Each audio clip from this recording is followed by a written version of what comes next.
Terima kasih pemirsa Anda kembali bersama kami dan kita masih akan berbincang bersama dengan Ibu Sulistina Primasuci, Head of Investor Relation Mandiri Utama Sekuritas. Kita akan menyimak terlebih dahulu deretan saham pilihan yang sudah kami rangkum dalam grafis berikut ini. Sumbernya tentunya dari Ibu Sulis. Di antaranya pemirsa ada saham GoTo yang direkomendasikan buy dengan support di 67, ada resisten di 80. Selanjutnya pemirsa direkomendasikan juga ada saham Antam dengan support di 1.500, resisten di 1.650. Selanjutnya pemirsa direkomendasikan ada saham BRMS dan juga saham Brand. Semuanya direkomendasikan buy dan stop loss pemirsa ya. Kami sampaikan bahwa posisi kiri ini adalah posisi stop loss. Kita akan ulas kembali bersama dengan Ibu Sulis. Ibu Sulis, dari saham-saham pilihan yang Anda berikan hari ini, mengapa tidak ada sektor perbankan? Kalau tadi barang baku Anda katakan memang jangka pendek saja ya. Tapi kalau perbankan, mengingat Anda katakan tadi bahwa kinerja full year 2024 yang kita nantikan tampaknya tetap akan solid atau bertumbuh, apa yang membuat Anda tidak memberikan rekomendasi perbankan dari 4 daftar tadi? Oke, kalau untuk rekomendasinya ya, karena saya lihat saham perbankan mungkin masih bisa ada koreksi di minggu ke depan. Jadi masih pantauannya untuk buy on weakness terlebih dahulu gitu. Jadi masih saya kembali pantau, cuma masih bisa tetap diperhatikan ya untuk saham-saham perbankan, mengingat untuk laporan full year di tahun 2024 nanti dan juga trigger momentum dividen finalnya. Jadi untuk saat ini yang teman-teman mungkin bisa langsung lakukan action ya. Jadi saya lebih fokusnya ke saham-saham yang bisa dilakukan action pembelian itu di 4 saham tersebut, Mbak. Baik, kita ke GoTo terlebih dahulu. Ini kan termasuk saham yang kalau kita lihat kinerjanya di full year, kalau jangka panjang atau 1 tahun itu kan memang kurang apik gitu ya. Dan sektornya juga, apa yang membuat Anda tertarik untuk melihat bahwa 2025 ini peluang GoTo juga menarik?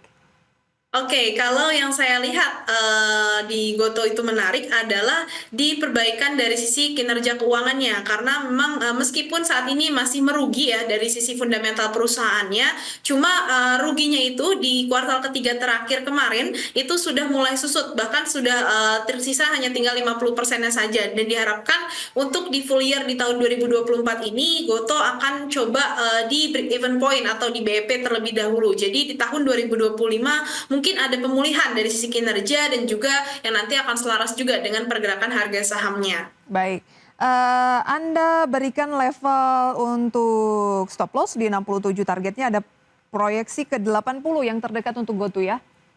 Jadi kalau Betul. mencari saham yang ingin dibeli saat ini, rekomendasinya adalah saham GoTo? Iya gitu, jadi untuk di hari ini karena memang GoTo secara teknikalnya itu udah confirm rebound pas di support MA 200 Hmm. yang mana ini menjadi support jangka panjang GoTo gitu. Jadi secara pergerakan masih ada sinyal positif untuk bisa ada lanjutkan Baik, penguatan. confirm rebound untuk GoTo ya, dan dengan proyeksi perbaikan kinerja di 2025 akan lebih baik dibanding dengan 2024. Salah satu alasan mengapa GoTo masuk dalam daftar rekomendasi dari Ibu Sulis. Baik, dari GoTo kita ke Antam.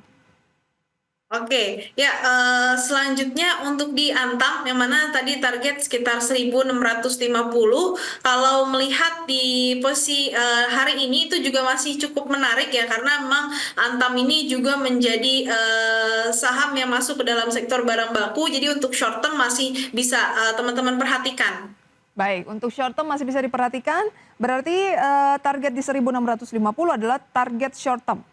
Betul sekali. Oke, stop loss di 1.500 untuk Antam ya. Pola yang terbentuk yang kami tampilkan di layar juga saat ini boleh diinformasikan sedang berada di fase apa untuk Antam? Oke, kalau untuk saat ini ya secara pola atau secara teknikalnya ini ada potensi untuk membentuk pola double bottom ya, yang mana area neckline-nya mungkin sekitar 1630-an. Jadi teman-teman kalau bisa perhatikan juga dari sejak tanggal 23 Desember ya, itu Antam berhasil rebound dan lanjutkan rally-nya. Jadi untuk saat ini masih pergerakan short term-nya itu masih bergerak rally ya untuk mungkin di sekitar 1 sampai 2 minggu ke belakang. Baik, rally 1 sampai 2 minggu ke belakang atau ke depan?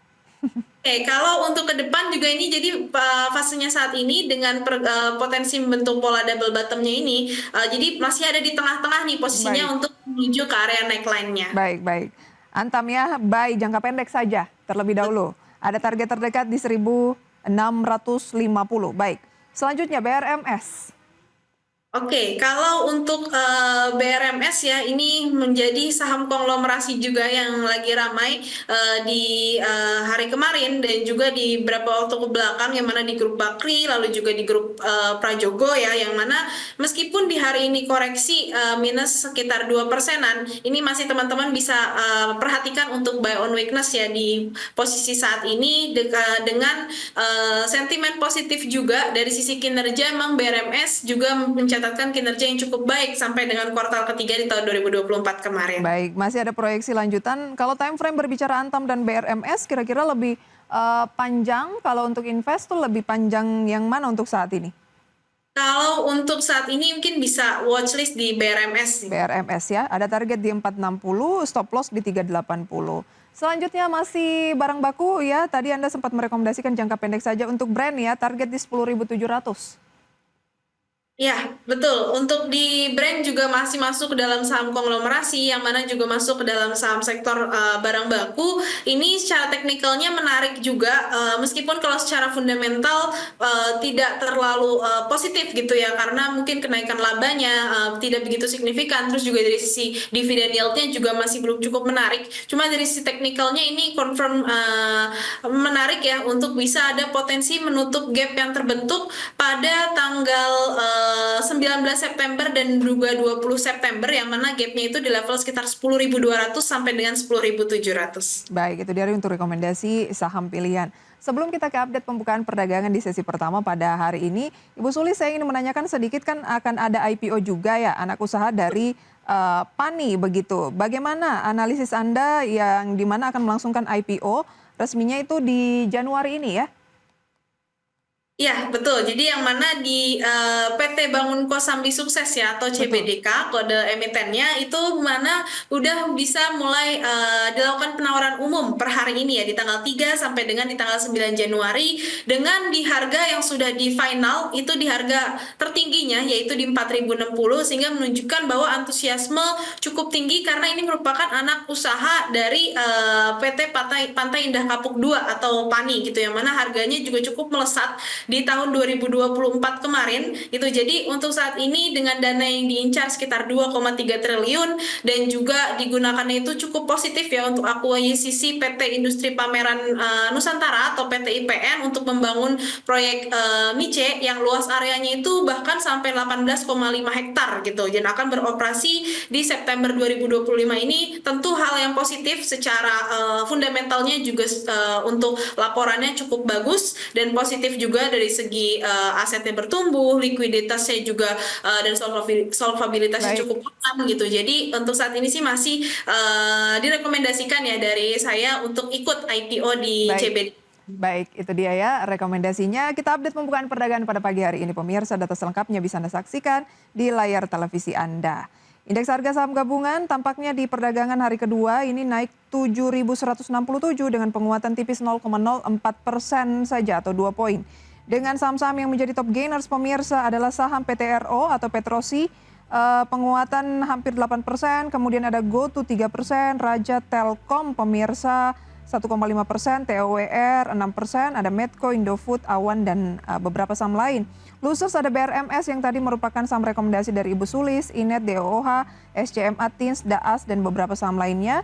Dengan pergerakan sektoral mayoritas masih menguat dan dua sektor melemah. Ibu Sulis, singkat saja dari melihat pembukaan dan juga mungkin ada saham BRMS yang menjadi losers di sana, atau Anda meng-highlight hal lain berdasarkan pembukaan seperti apa? Oke, kalau melihat BRMS dengan pelemahannya yang masuk ke dalam top loser itu memang karena penguatan kemarin cukup signifikan. Baik. Jadi untuk saat ini bisa diperhatikan untuk buy on weakness-nya. Cuma kalau melihat untuk penguatan yang terbatas di IHSG itu hanya tipis ya, itu masih ada peluang ya untuk lanjutan penguatan gitu, untuk terutama di beberapa saham-saham konglomerasi yang masih ramai dan juga saham-saham yang mungkin menjadi penopang penguatannya hari ini. Baik Ibu Sulis, terima kasih. Sayang sekali waktu kita terbatas. Sehat selalu untuk Anda. Sampai berjumpa kembali. Sampai jumpa kembali. Terima kasih banyak Mbak Prisa. Lagi-lagi keputusan investasi kami kembalikan ke tangan Anda pemirsa ya.